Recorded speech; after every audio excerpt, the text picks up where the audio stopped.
오늘은 요한복음 15장 18절에서 24절 본문의 말씀을 통해 미움받아도 증언하라, 미움받아도 증언하라는 제목의 말씀으로 예수님의 5번째 고별 설교 말씀을 나눌 때 미움받기를 두려워하지 않으시는 모든 성도님 되시길 주님 이름으로 축복합니다.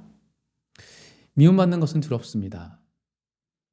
우리 세상에서 그리스도인으로 살기 위해서 우리에게 필요한 것이 무엇일까요? 지난 한 주 여러분의 삶 속에서 무엇이 내 안에 없어서 내가 그리스도인답게, 내가 원하는 성도답게 살지 못했다고 생각하십니까?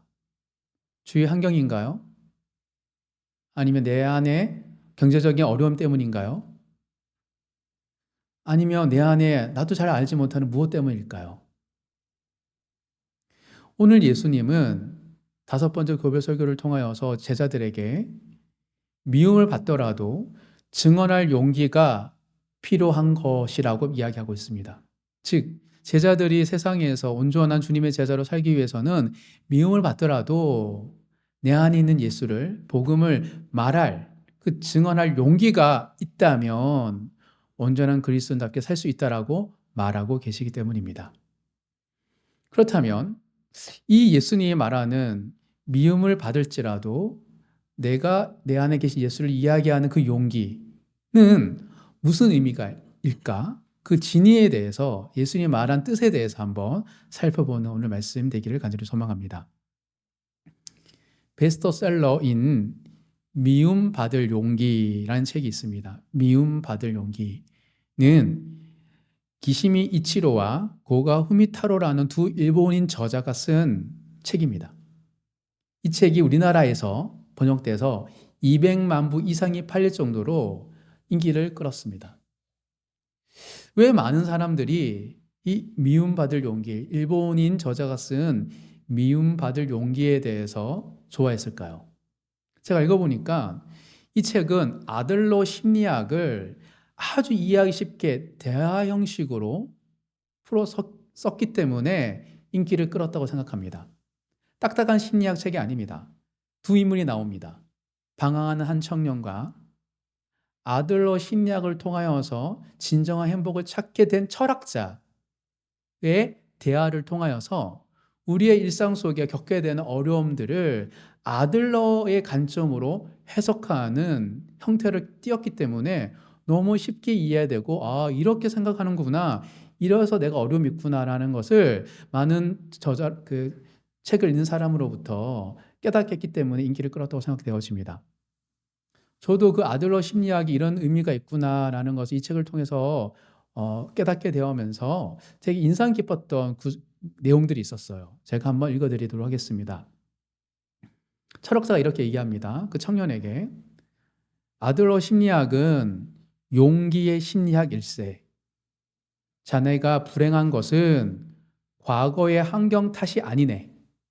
그렇다고 능력이 부족해서도 아니고 자네에게는 그저 용기가 부족한 것뿐이야. 말하자면 행복해질 용기가 부족한 거지. 또 띄어서 읽어드립니다. 발췌해야 된 걸. 열등감 자체는 그다지 나쁜 게 아닐세. 이것은 이해했지?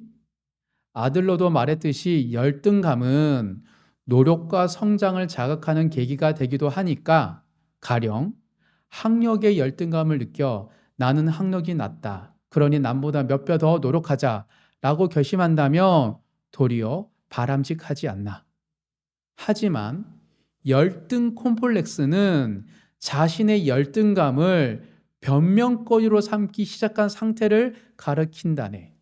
구체적으로 나는 학력이 낮아서 성공할 수 없다 라고 하거나 나는 못생겨서 결혼을 할 수 없다 라고 말하는 사람들이지. 이렇게 일상생활에서 A라고 B를 할 수 없다라고 논리를 내세우는 것은 이미 열등감의 범주를 벗어난 걸세. 그저 열등 컴플렉스지. 즉, 저는 이 내용을 읽으면서 우리 안에 열등감은 긍정적인 요소가 되는데 열등이 컴플렉스가 되어서 내가 얻게 되는 모든 것을 나는 할 수 없어 라고 말하는 그것이 불행한 이유다. 따라서 내 안의 열등감을 가지고 내를 도전할 수 있는 거리를 만드는 것이 용기다라고 말하는 이 책의 내용이 굉장히 감명 깊었습니다. 인생의 대부분의 문제는 환경과 성장 배경과 내 능력의 문제가 아니라 용기의 문제라고 말하기 때문이죠. 특별히 열등감과 열등 컴플렉스를 구분한 부분에서 되게 저는 마음이 와닿았습니다. 왜냐하면 저조차도 누군가에게 열등감은 도전거리가 돼요. 성장거리가 되고 나 그런 게 부족한 것 같아요. 그래서 더 해보려고요. 그런데 어떤 사람에게는 열등감이 변명거리가 돼서 그래서 못한 거예요. 저 사람 때문이에요. 직장 동료 때문이에요. 내가 잘못 선택한 것 같아요. 수능 문제예요. 부모 탓이에요. 그래서 왜 그 사람에게는 끊임없는 자기의 과거가 그의 변명거리가 될까에 대해서 열등감과 열등 컴플렉스의 차이를 통해서 설명해 주기 때문에 저는 굉장히 인사이트가 있었다고 생각되어집니다. 따라서 우리가 가지고 있는 열등감은 늘 있습니다. 모든 사람들은. 그게 컴플렉스로 가지 않으려면 뭐가 필요하다? 용기가 필요하다라고 이 책에서는 강조합니다. 더 나아가 이 책에서는 미움받을 용기까지 나갑니다. 우리가 행복하려면 미움받을 용기가 필요하다. 왜냐하면 대부분의 사람들은 인간관계 때문에 괴로워하기에 인간관계를 어떻게 바라보느냐에 따라서 자유로운 삶, 행복한 삶을 살 수 있다라고 말하기 때문이죠. 읽어드리겠습니다. 단적으로 말해 자유란 타인에게 미움을 받는 것일세. 뭐라고요? 아들러 심리학에서는 자유를 타인에게부터 미움을 받는 거라고 이야기합니다. 자네 말대로 누군가에게 미움을 받는 것은 괴로운 일이야. 가능하면 누구에게도 미움을 사지 않고 인정받고 싶은 욕구를 충족시키며 살면 좋겠지. 하지만 모든 사람에게 미움을 받지 않는다는 건 부자연스러운 동시에 불가능한 일일세. 자유를 행사하려면 대가가 뒤따르네. 자유를 얻으려면 타인에게 미움을 살 수밖에 없어. 놀라운 이야기를 합니다. 인정욕구의 진위를 생각해 보세요. 인정욕구를 이야기합니다. 사람들이 자신이 얼마나 주목하는가, 자신을 어떻게 평가하는가, 즉 자신의 욕구를 얼마나 만족시켜 주는가. 인정욕구에 사로잡힌 인간은 얼핏 타인을 보는 것 같아도 실제로는 자기 자신밖에 보지 않아. 놀라운 이야기하고 있습니다. 사람이 시선에 민감한 사람은 다른 사람을 보는 게 아니고 자신밖에 보지 않는다는 거예요. 나 이외에는 관심이 없지. 즉 자기 중심적이라네. 나 외에는 관심이 없다는 의미에서 자기 중심적일세. 자네는 타인에게 잘 보이려고 남들의 시선에 신경을 쓰는 걸세. 그것은 타인에 대한 관심이 아니라 자기에 대한 집착이나 다름없지. 저는 이 책을 읽으면서 좀 놀라운 관찰을 하게 되었습니다. 우리가 다른 사람의 시선에 민감한 거는 사실은 내가 나를 집착하기 때문이구나. 때때로 나 자신도 그렇고 내가 성도들을 만날 때나 여러 사람들 만날 때 괜찮아 하는데 본인이 안 괜찮대요. 그때 남들의 시선이 주위 대부분이 괜찮다 하는데도 본인은 안 괜찮을 때 남들에 대한 시선이 관심 있는 게 아니라 내가 이런 나의 모습을 싫어하는구나. 자기 중심적이구나 라는 깨닫게 되었습니다. 그래서 자유가 없구나. 여기서 우리가 그리스도인들이 왜 세상의 미움을 받는 것을 두려워하는지 그 숨겨진 진위가 드러납니다. 예수가 값싸게 여겨져서 또 내 안에 있는 믿음이 거부돼서 수도 있지만 이 아들러의 이야기를 따라온다면 우리가 세상에 미움받는 것을 두려워하는 이유는 인정 욕구 때문입니다. 우리가 인정 욕구로 사로잡히면 예수 믿고 잘 돼서 모든 게 형통해서 사람들이 나 안에 계신 예수를 보고 싶어 하는 마음이 있기 때문이죠. 그래서 은근히 그리스도인들이 신앙생활을 하면서 굉장히 자기 중심적인 사람들이 은근히 많습니다. 그래서 다른 사람의 시선에 민감해요. 때로는 교회 왔을 때 더 나 어떻게 볼까? 어떻게 말을 할까? 그것은 나를 보는 거고 나에게 집착되는 거고 인정의 욕구가 가득하다는 것이죠. 인정의 욕구에 사로잡히게 되면 미움받는 것을 두려워합니다. 왜 미움받는 걸 두려워하죠? 내가 원하는 것을 얻지 못할 거니까.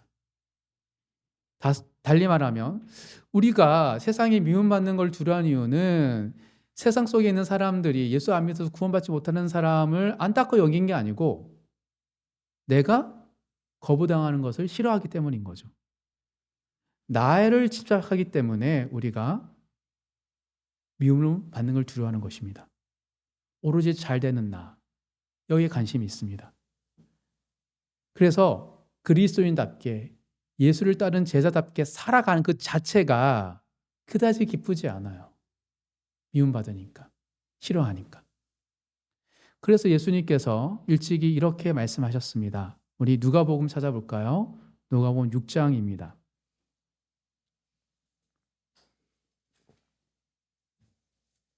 누가복음 6장 26절. 누가복음 6장 26절 한 절 다 같이 읽겠습니다. 모든 사람이 너희를 칭찬하면 화가 있도다. 그들의 조상들이 거짓 선지자들에게 이와 같이 하였느니라. 예수님 이런 말씀하셨어요. 모든 사람이 칭찬받는 것은 화라고. 왜요? 거짓 선지자들이 이렇게 했다고. 사랑하는 성도 여러분, 우리의 문제가 바로 여기에 있습니다. 모든 사람이 칭찬받고 싶어하고 세상에 받는 미움에 대해서 두려워한다는 사실입니다. 왜 그렇죠? 하나님의 평가보다 세상의 평판에 더 신경 쓰기 때문입니다. 그래서 우리는 그리스도인답게 살지 못하는 것이죠. 놀라운 사실은 여기 있습니다. 우리가 세상의 미움을 받을 때 어떤 일이 생기냐면 나 중심적인 신앙에서 예수 중심적인 신앙으로 변화될 수 있습니다. 놀라운 거는 그리스도인들이 그리스도인이기 때문에 받게 되는 미움이 있거든요. 그냥 내가 잘해서가 아니라 잘못해서가 아니라 그냥 존재로 그걸 받을 때 나 중심적인 신앙에서 예수님 중심적인 신앙으로 변화됩니다. 그리고 예수님 중심적인 신앙을 해야지 뭘 얻을 수 있어요? 복음 안에 담긴 자유를 온전히 누릴 수 있습니다. 그래서 신앙생활 오래 해도 사람들이 매여있는 사람, 자유가 없는 사람, 근심 걱정이 가득한 사람 이유는 지나친 자기 중심성 때문에 예수를 맞아들이지 못했기 때문이에요. 그가 가지고 있는 명예, 세상에 그가 해야 될 어떤 모습들이 있어서 주님이 아니라 나의 평판을 신경 쓰다 보니 자유가 없는 거예요. 그래서 예수님께서 제자들에게 고별 설교를 하시면서 미움받더라도 증언하라 라고 명령하신 거예요. 예수님은 제자들로 하여금 미움받을 용기를 통해 복음 안에 담긴 온전한 자유를 누리기를 원하셨기 때문입니다. 그것이 바로 지금 우리 모두를 향한 예수님의 마음이기도 합니다. 복음 안에 진정한 자유가 있습니다. 그 자유를 온전히 누리며 살아가시는 우리 모든 성도님 되시길 간절히 소망합니다. 그렇다면 어떻게 우리가 미움받을 용기, 인정의 욕구를 거부하면서 미움받을 용기를 가질 수 있을까요? 오늘 본문에서 발견한 미움받을 용기를 얻기 위해서 꼭 기억해야 하는 세 가지 사실에 대해서 살펴볼 때 세상의 미움을 두려워하지 않고 용기를 가지시는 모든 성도님 되시길 간절히 소망합니다.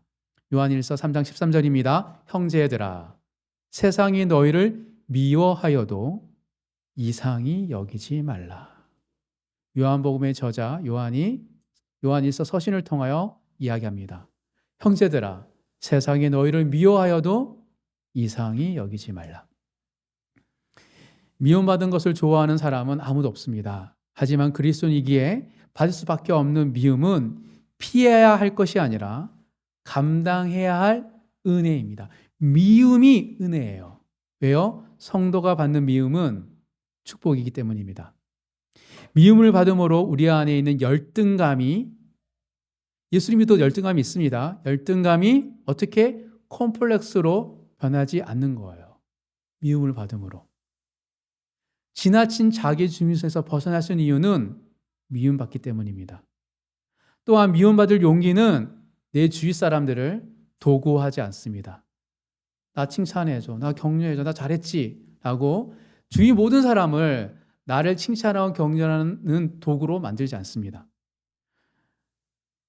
나의 뒤틀린 인정 욕구를 해소시킬 존재로 바라보는 것이 아니라 옆에 있는 동료들을, 또 때론 가족들을, 성도들을 있는 그들의 모습을, 연약하면 연약한 대로, 부족하면 부족한 대로 있는 그들의 모습으로 수용할 수 있는 사람이 되는 비결은 미움받는 용기를 가질 때 가능합니다.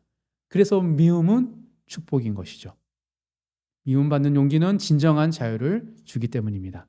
그렇다면 어떻게 미움받는 용기를 가지고 크게 만들 수 있을까?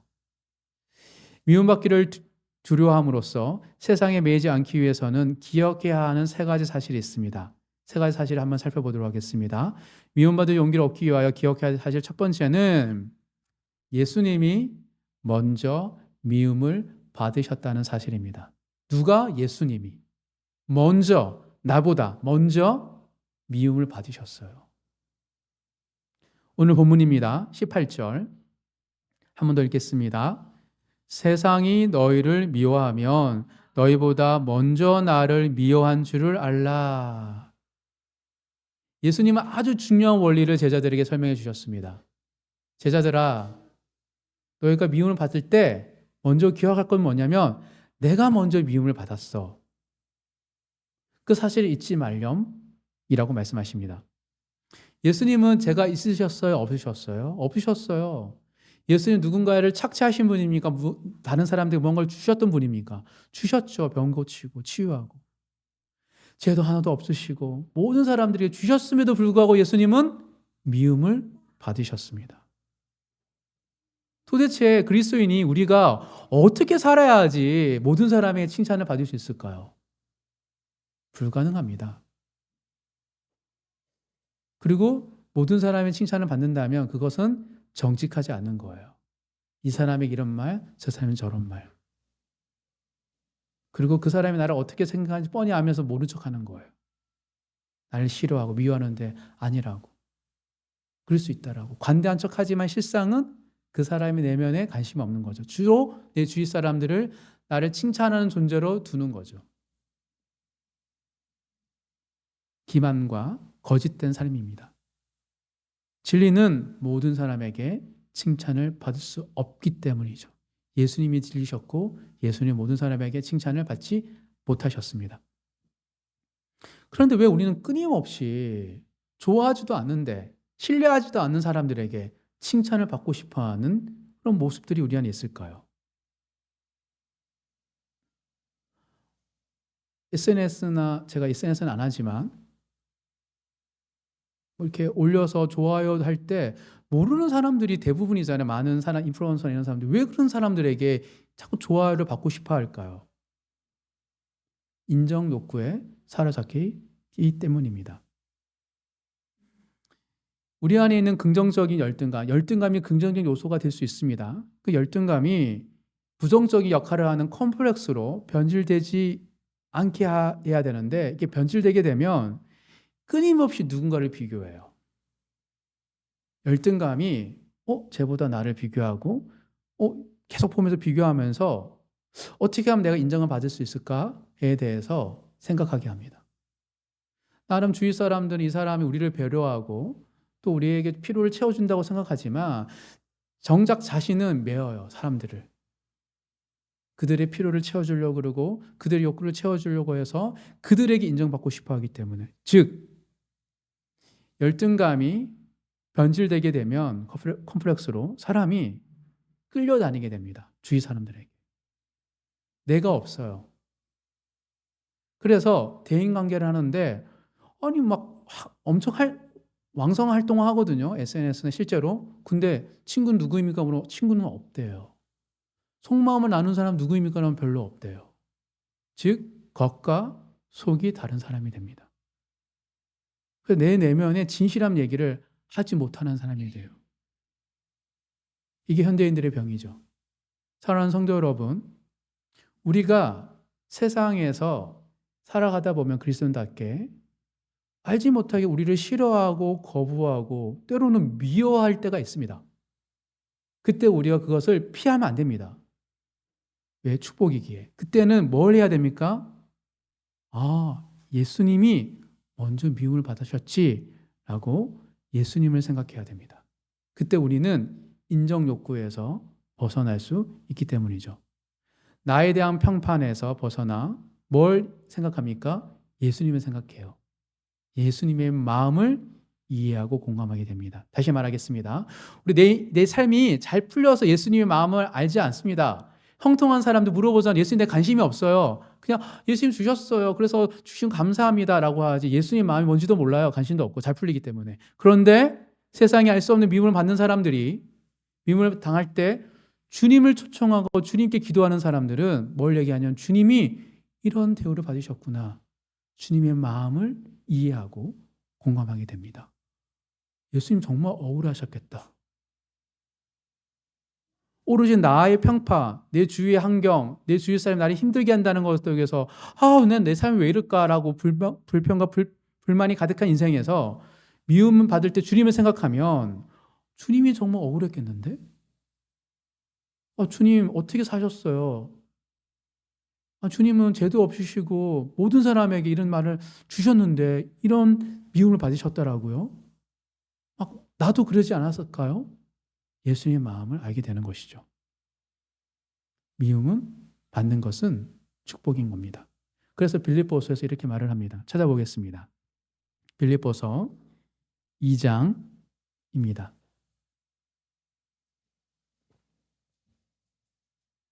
빌립보서 2장 5절에서 8절 5절에서 8절 다 같이 읽겠습니다.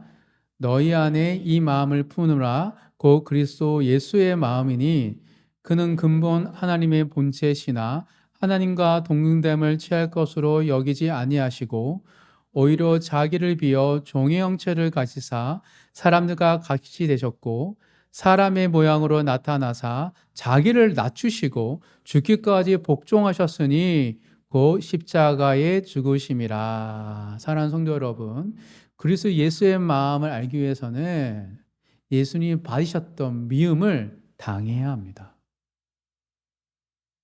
그것이 미움받는 것이 존재로 그리스도인으로 미움받는 것이 축복이고 은혜를 아는 것은 예수의 마음을 알 때 비로소 축복임을 깨닫게 되어집니다. 예수님이 세상을 살아가는 우리들에게 예수님이 걸으셨던 그 길을 동참하는 자로 우리를 불러주셨어요. 때때로 나의 형편과 상황과 상관없이 그냥 예수님을 믿고 따르기 때문에 받게 되는 고난과 거부와 미움이 그토록 즐겁고 감사하고 영광스러운 것은 주님이 걸으셨던 길임을 알 때입니다.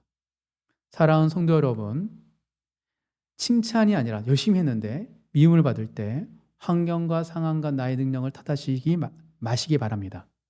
오히려 주님의 마음을 알 수 있는 기회를 안 해주셨구나 라고 감사하고 기도하시기 바랍니다. 그때 비로소 괴로워요. 저도 괴롭습니다. 그때 비로소 미움받을 용기가 내 안에 생기는 것이죠. 그리고 미움받을 용기는 우리를 자유롭게 합니다. 그것을 경험하고 누리시는 모든 성도님 되시기 바랍니다. 두 번째, 미움받을 용기를 얻기 위해서 기억해야 할 사실 두 번째는 세상에 속한 자가 아니기에 미움을 받는다는 거예요. 우리가 세상에 속하지 않았기 때문에 미움을 받는 거예요. 예수의 자녀라고 믿으면서 세상에서 미움을 안 받으려 한다는 것은 어부성설입니다. 세상은 세상에 속하지 않기 때문에 똑같지 않기 때문에 우리를 미워하고 거부하고 밀어내는 것이죠. 오늘 본문입니다. 19절, 20절 두 절 다 같이 읽도록 하겠습니다. 너희가 세상에 속하였으며 세상이 자기의 것을 사랑할 것이나 너희는 세상에 속한 자가 아니요 도리어 내가 너희를 세상에서 택하였기 때문에 세상이 너희를 미워하느니라.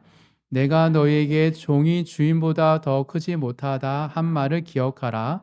사람들이 나를 박해하였은즉 너희도 박해할 것이요 내 말을 지켰은즉 너희 말도 지킬 것이라.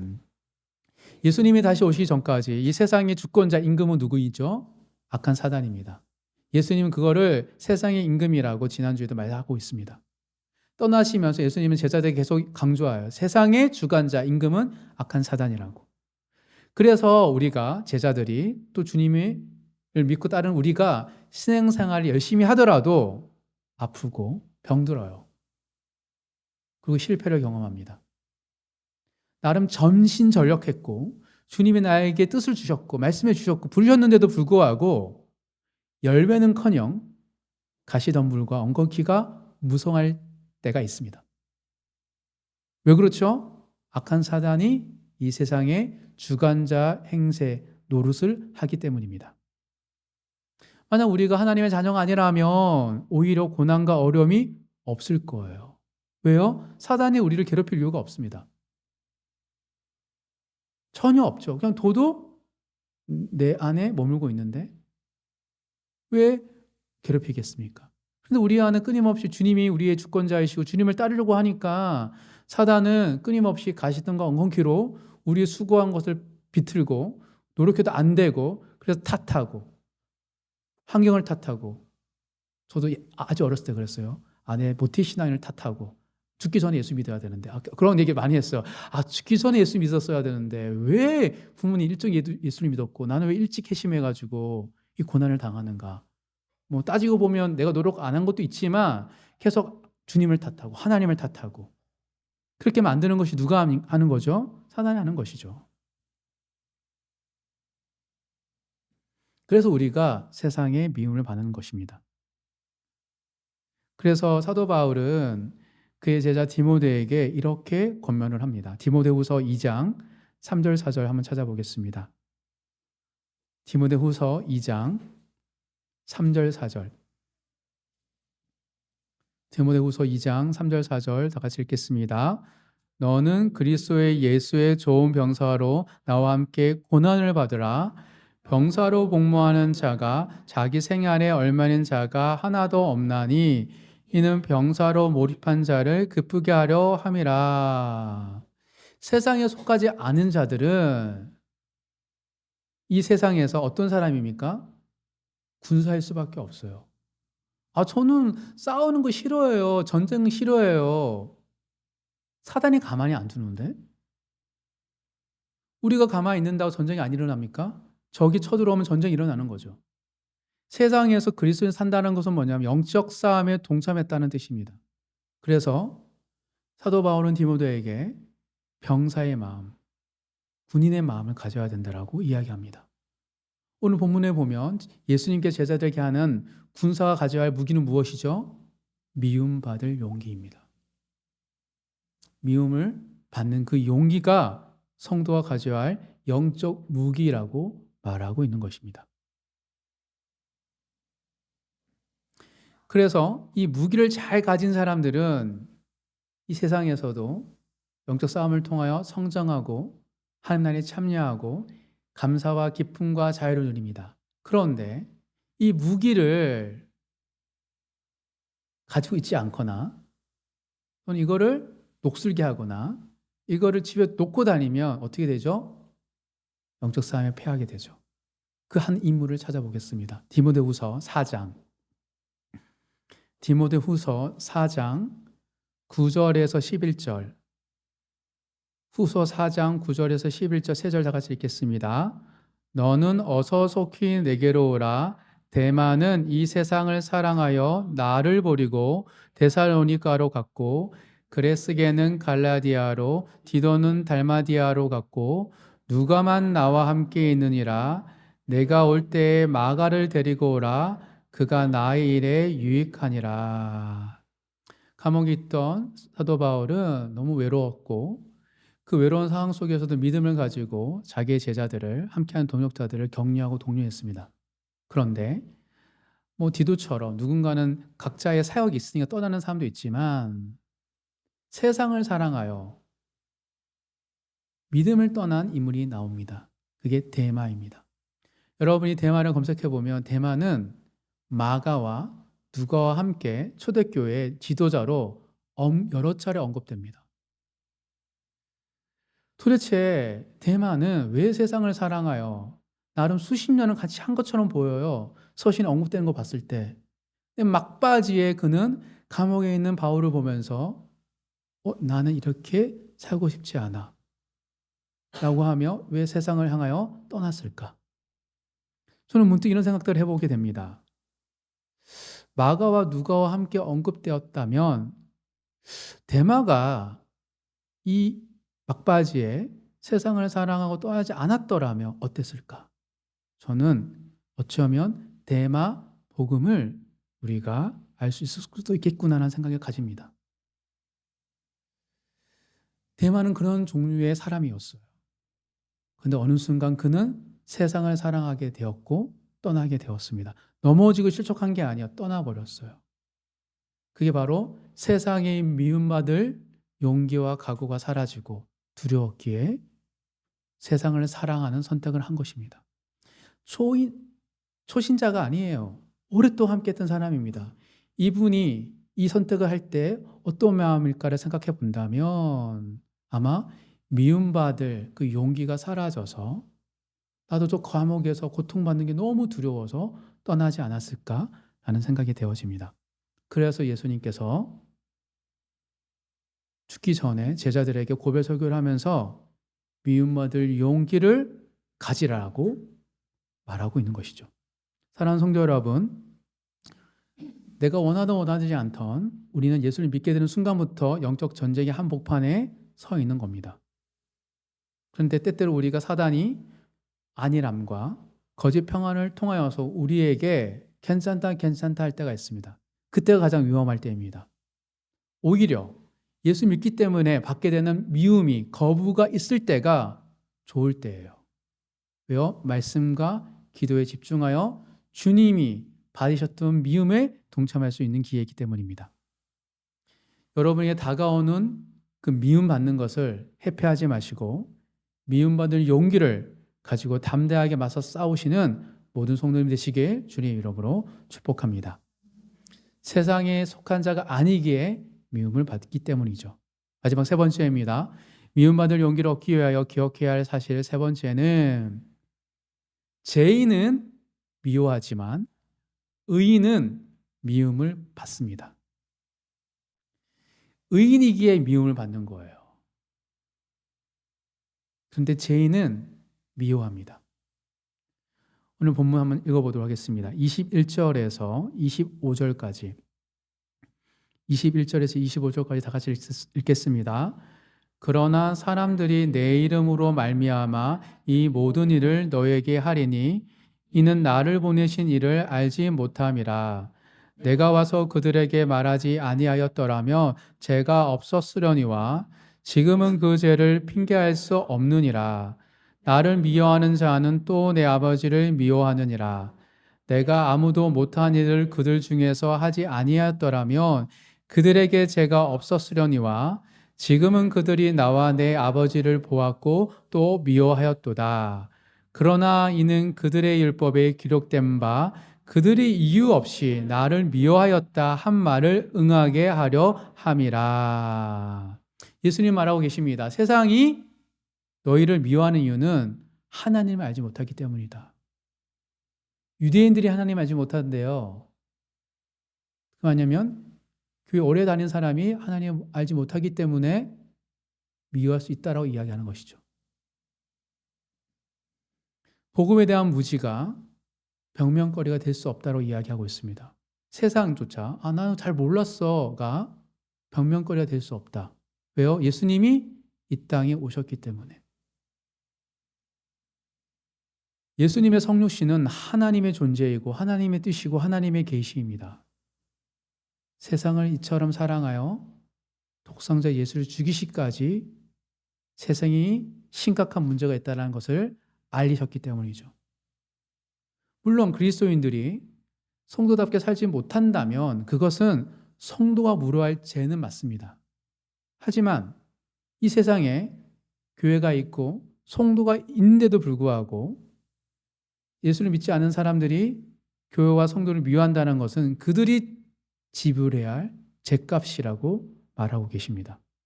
그 어떤 핑계도 예수님 이 땅에 오신 이후에는 하나님의 앞에 핑계댈 것이 없기 때문이죠. 그래서 예수님께서는 마가복음에서 포도원 비유를 통하여서 변명할 수 없는 이야기를 얘기합니다. 선지자를 보내고 선지자를 보내고 마지막에 상속자를 보내잖아요. 그 얘기를 한번 읽어보도록 하겠습니다. 마가복음 12장 6절에서 9절입니다.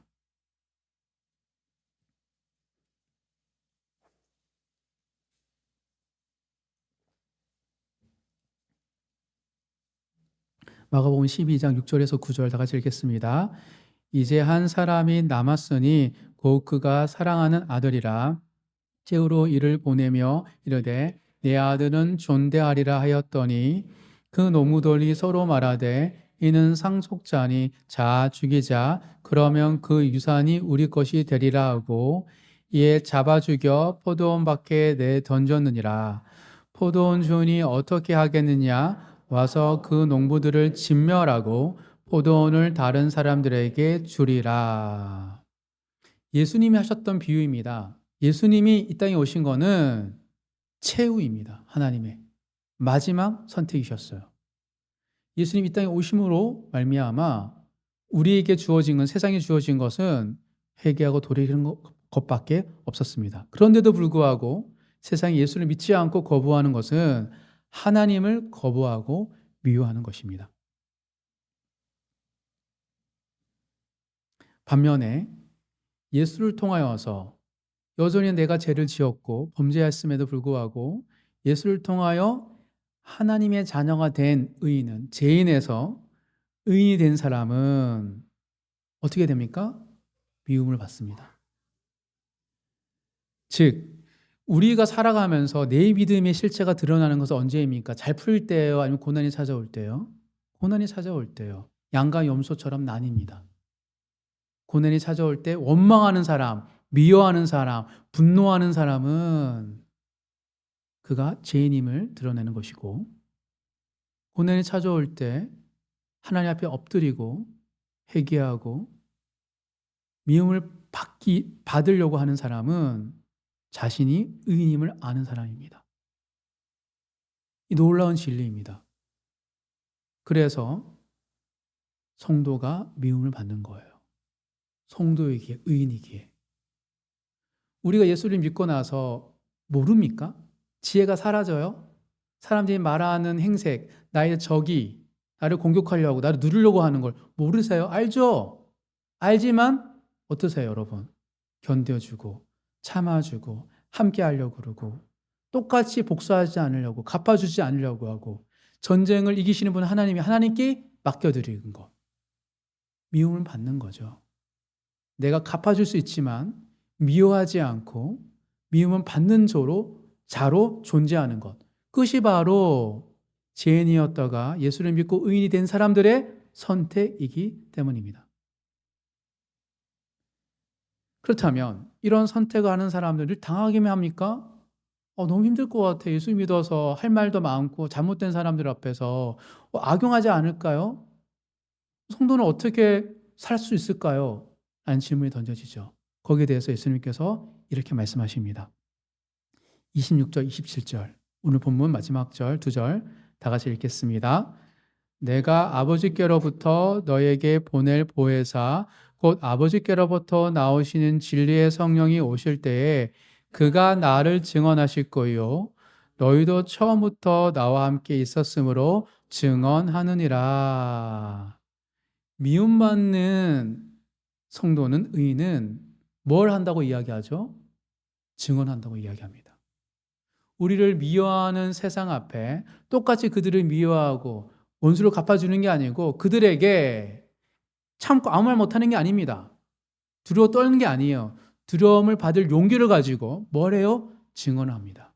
내 안에 있는 예수, 너가 한 말을 통하여 내가 느꼈던 감정, 서운함, 섭섭함, 그럼에도 불구하고 그걸 당당히 이야기할 수 있는 것은 예수님이 나에게 위로해 주셨다는 고백들. 세상은 무조건 사람들에게 인정받으려고 좋은 말 해주는 것이 아니라 그들의 죄를 증명시키고, 그럼에도 불구하고 나도 너처럼 너를 미워하지 않고 나는 예수님의 마음으로 너를 품겠다라는 증언, 고백. 그것은 누가 하는 겁니까? 성령이 하십니다. 내 안에 계신 성령께서 끊임없이 나를 미워하는 자들에게 미워하지 않고 그들에게 복음을 전하고 주님을 이야기하고, 죄에 가득 차여서 인생의 열등감과 컴플렉스에 가득 맺어져 살아가는 그들에게 진정한 자유를 이야기할 수 있는 것, 그것이 바로 그리스도이기 때문입니다. 더불어 내 안에 경험이 있어요. 주님을 만난 경험, 주님이 주셨던 것들, 그래서 그 이야기를 할 수 있는 것이죠. 그래서 세상은 더 미워하는 거예요, 성도들을. 아, 이렇게 했으면 나랑 똑같이 싸워야지. 아니, 누군가가 적과 악을 나누고 자와 우를 나누고, 또 그리고 직원일 때는 회사를 욕하고 승진하면은 사원들 욕하고, 그렇게 해야지 우리가 동질사회이지. 그렇게 하지 않으니까 싫어하는 거예요. 그래서 세상은 성도들의 믿음의 고백과 증언을 싫어하는 겁니다. 왜요? 세상은 자기 자신을 높이고 학력과 능력을 자랑하고 비난하기를 원하는데, 성도는 자기를 높이지 않고 주님을 높이고 주님 때문에 받게 된 미움을 자랑하기 때문에 세상은 싫어하는 것입니다. 사랑하는 성도 여러분, 죄인은 미워하려는 선택을 계속하고 예수로 말미암아 의인이 된 사람들은 미움을 받으려고 합니다.